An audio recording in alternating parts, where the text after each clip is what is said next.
So anyways, what we're going to talk about next is the principle of mathematical induction. So I'm going to remind you of what that is. So I'm going to present this theorem to you. It's the principle of mathematical induction.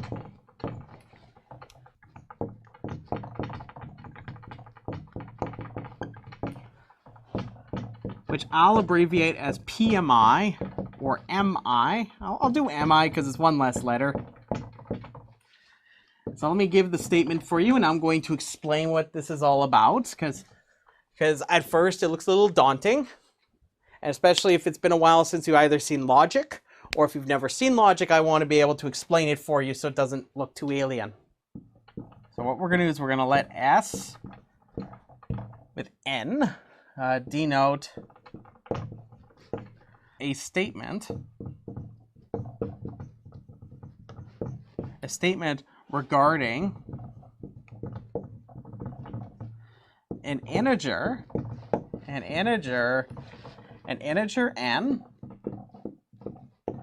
and we're going to let an integer b. I'm going to choose b specifically, but it doesn't have to be b. And it doesn't have to be n either. These are just names I'm giving these variables. I'm going to let b be an integer that is fixed, so some constant. So if we have the following properties. So there's going to be two criteria that are going to matter here. So to use this theorem, you need to have these two criteria. That the statement for integer b is true. So you have to prove that this is the case. So S of b has to be true. And the second criteria, this is the one that's more involved. This is for every k, so every k greater or equal to b, it has to be that if S of k, then S of k plus 1. So I'll come back to this in a moment. So if you have both of these criteria, then for every n greater or equal to b, the statement S of n holds. That's what the theorem states. So to use this theorem, the principle of mathematical induction, it has to be formulated at least in this way. There's other characterizations of this principle. This is the one I like to show. This is sometimes what people call weak induction, as a contrast to strong induction, which has a somewhat different form to it, but they're both true. Both theorems that you can employ. So this is what some people call weak induction, but it's colloquially just called this. So there's all sorts of different kinds of induction. Now you might ask, Dan, what is this all about? So first, we want to prove a statement just regarding an integer n.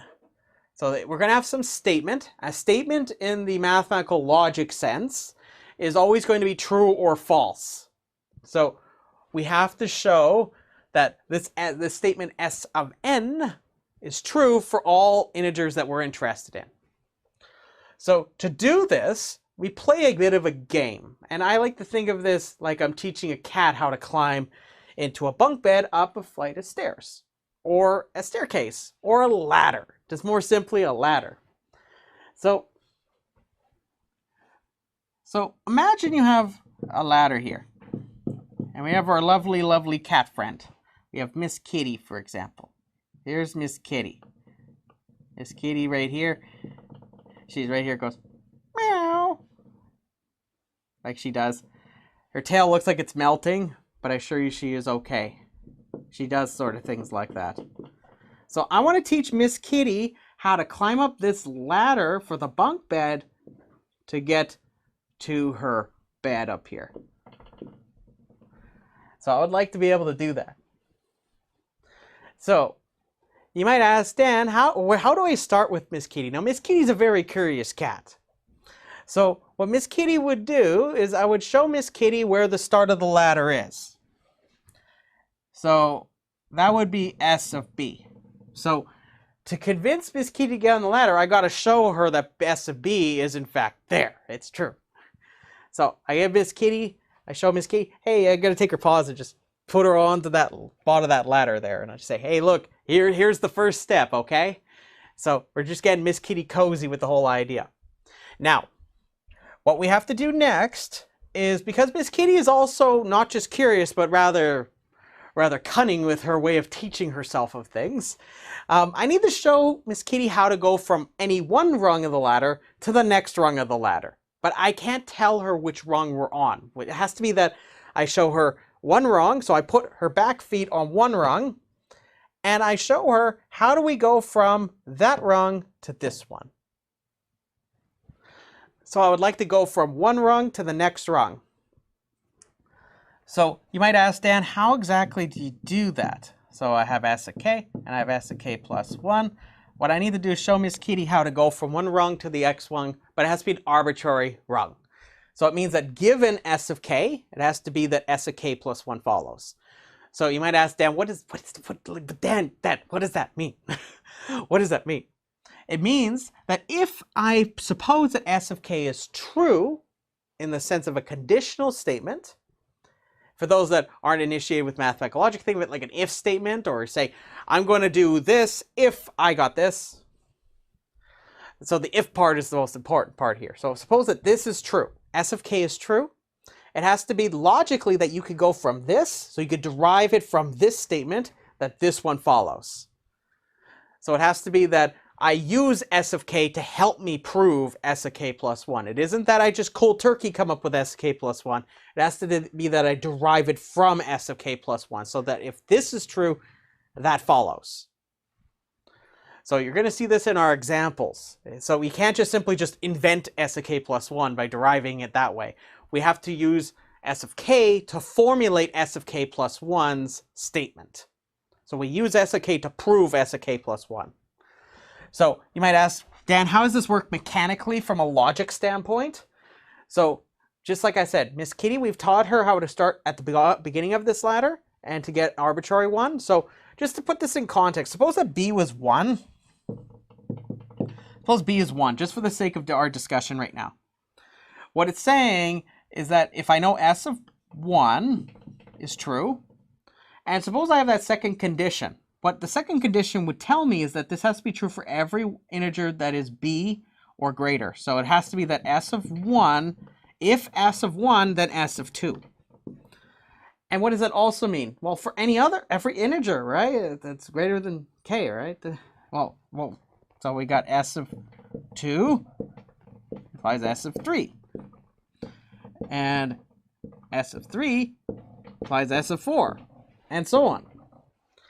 So bringing this back to Miss Kitty and teaching her to climb the ladder, we've shown Miss Kitty how to put her paws right here.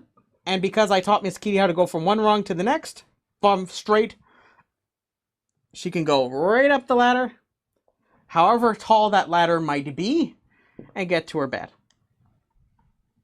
Now, usually in a lot of these statements, it's that the ladder is infinitely long, right?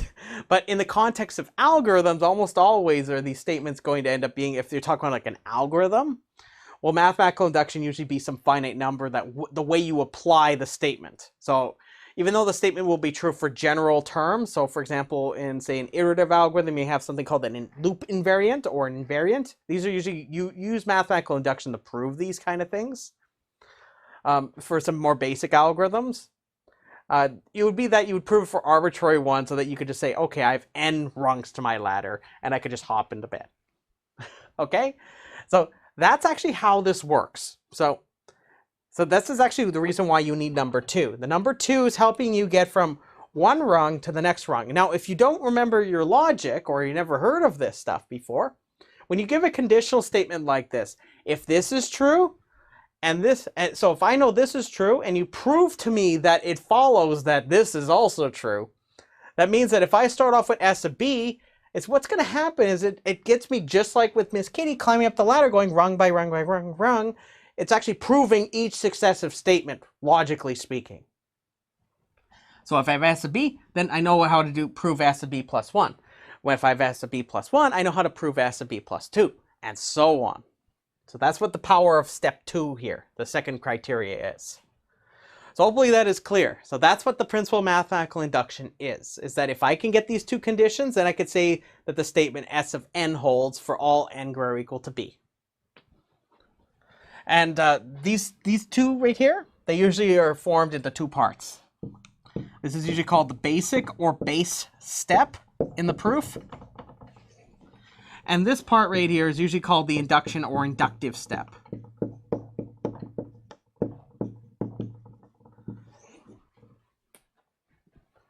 So you'll find very often in mathematical induction proofs, they're broken down as follows. So this will be the structure I use. I tell you what the statement is. I prove the base step. Then I prove the induction step. And then I invoke this theorem, which tells me if I have these two conditions, it says that this is true.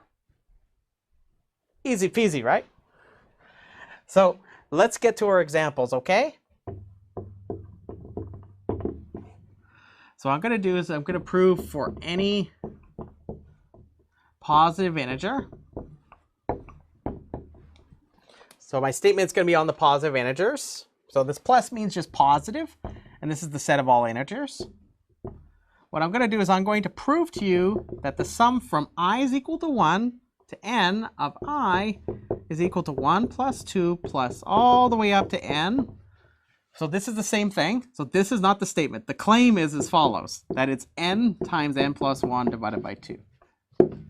So I've shown you at least one way in the past how to justify this. I'm going to show you how to do it with mathematical induction, or at least this is one proof.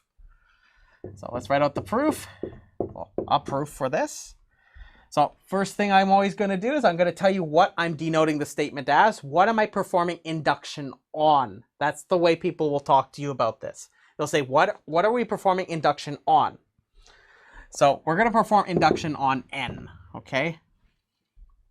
So you're going to see my statement is in terms of n. So here we go. For any integer n greater or equal to 1, let S of n denote the statement.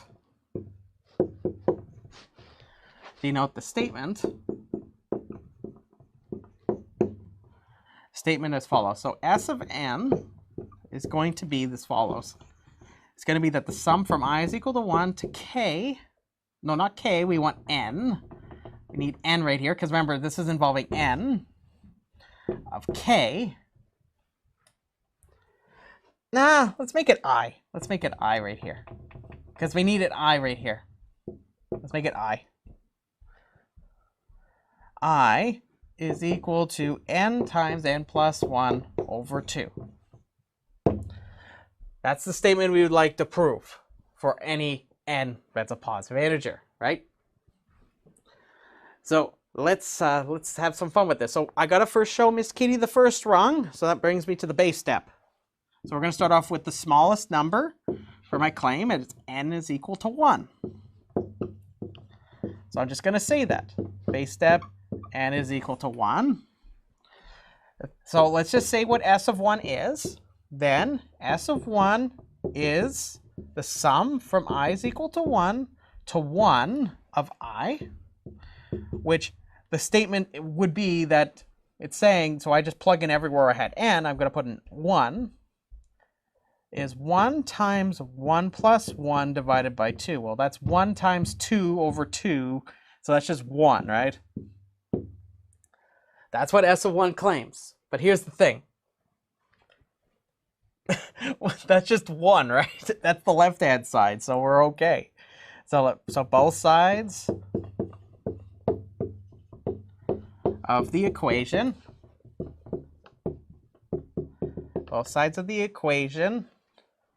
are equal. So S of 1 is true. So we proved S of B, where B in our proof is 1. So that's our base step. Hopefully that's clear, everybody. So far we're doing okay. Okay, now I'm going to get to the next part of the proof. So we have to complete the induction step or inductive step. So just I like to remind the reader what I'm doing. So I'm going to prove that S of k is S of k plus 1. And I must stress one thing that's rather important for this is the way I framed the induction proof over there, the way the structure is that S of k is implying S of k plus 1. I must stress that it could be that it's S of k minus 1, it implies S of k. It doesn't matter what, so I've just indexed it like this. So it could be like one less there than being the thing here. Sometimes it makes it easier to write out the proof. The point is you have to make sure you start off the value for k appropriately. So I'm going to pick what k should be here. So I'm going to say fix sum k greater or equal to 1, just like I had over there. So I'm going to fix it to be whatever the smallest value I've proven up to for the base step is. So keep in mind, you can have more base steps. That's okay. That's perfectly fine to have. You can have more base steps. If you want to prove it up to like n is equal to 5, you're welcome to do that. But oftentimes, just 1 or 2 base cases will be enough. It depends on how sophisticated your claim is. Sometimes you might need to work your way up a little bit further. So, for example, Miss Kitty really needs to learn how to climb up this ladder. So we fix k's greater or equal to 1. So I'm going to assume that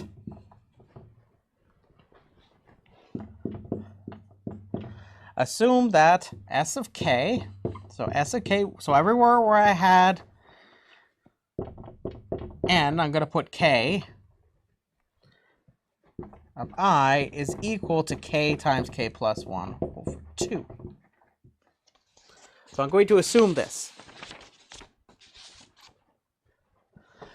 But I'm going to assume that it holds. And this is what we're going to call the induction hypothesis or inductive hypothesis. I abbreviate with IH. So when I decide to use that, I'm going to pull it out. Because remember, the whole idea here is that I'm not trying to prove, like I'm trying to show that this implication follows. So if I'm given S of k, then it follows that S of k plus 1 has to also hold. So presuming that this is the case, then I'm going to show you that S of k plus 1 also has to hold. So remember, we're trying to teach Miss Kitty how to climb the ladder. So now I have this, and now I'm going to tell you what we're going to try proving also holds. So remember, we have to complete this other part of the proof. So we could use the principle of mathematical induction.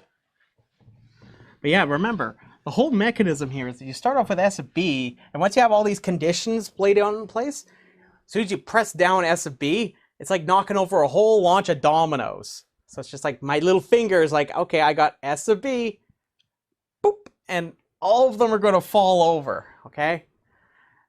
Just like Miss Kitty, I put her on those rungs, she just bolts right up the top, okay? So, to be proved is that, so we're going to try proving S of k plus 1 follows. So I'm just going to put that in. So I got I is equal to 1 to k plus 1. So wherever I had n before, k plus 1's going there. So k plus 1 times k plus 2 divided by 2. So remember, it's the thing plus the thing plus 1 over 2. Follow. So we're going to prove that this follows from S of k. So you might say, Dan, where exactly are we going to start? Well, the first thing we have to do is we have to establish what exactly we're trying to prove here. So remember, the claim is that sum over there is equal to this. So what we're going to do is we're going to pick a side, and then we're going to try to invoke the induction hypothesis to give me the bits and pieces from S of k that I can use to prove this. So watch this. I almost like to analogize it with calling a function that does all the heavy lifting for me, and I just tack on the little bit that makes it work. So beginning with the left-hand side. So I'm going to start with the left-hand side of this.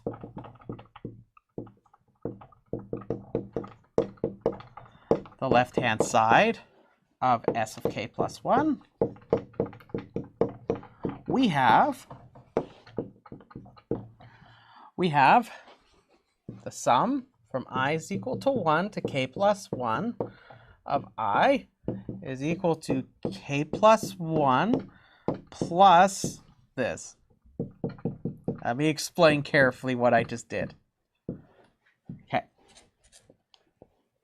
So remember, that's the sum from I is equal to 1 to k plus 1. Do you recall that that means it's 1 plus 2 plus 3 plus 4 plus 5 plus 6 plus 7 plus 8 plus 9 plus 10 plus 11 plus 12 plus k plus 1.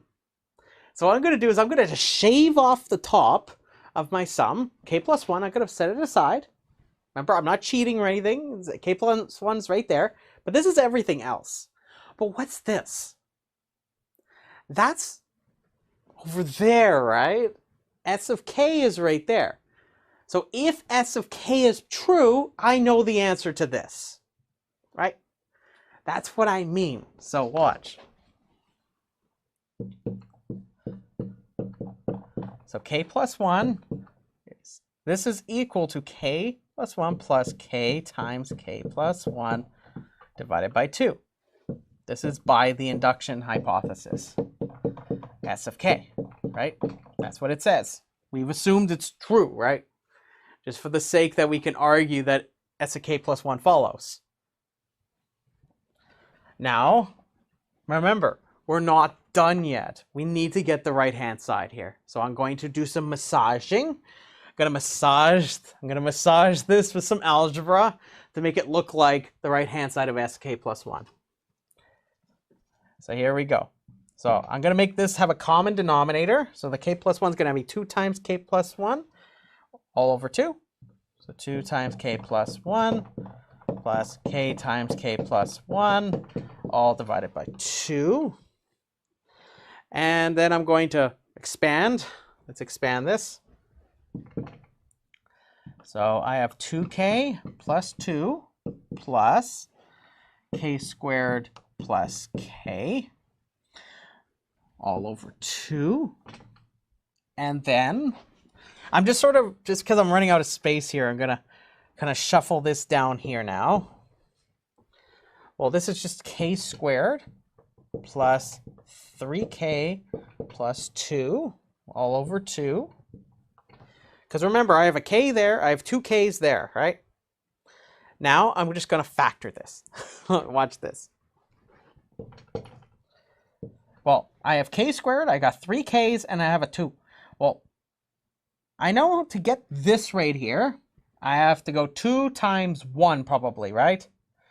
So I'm going to factor it so it has this form.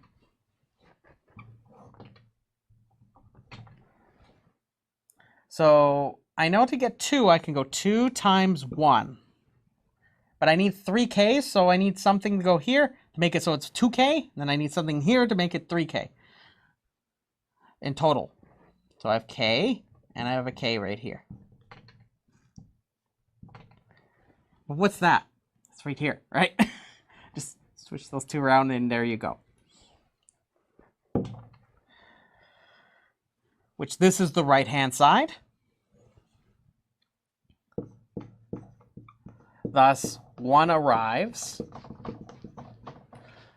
at the right-hand side of S of k plus 1.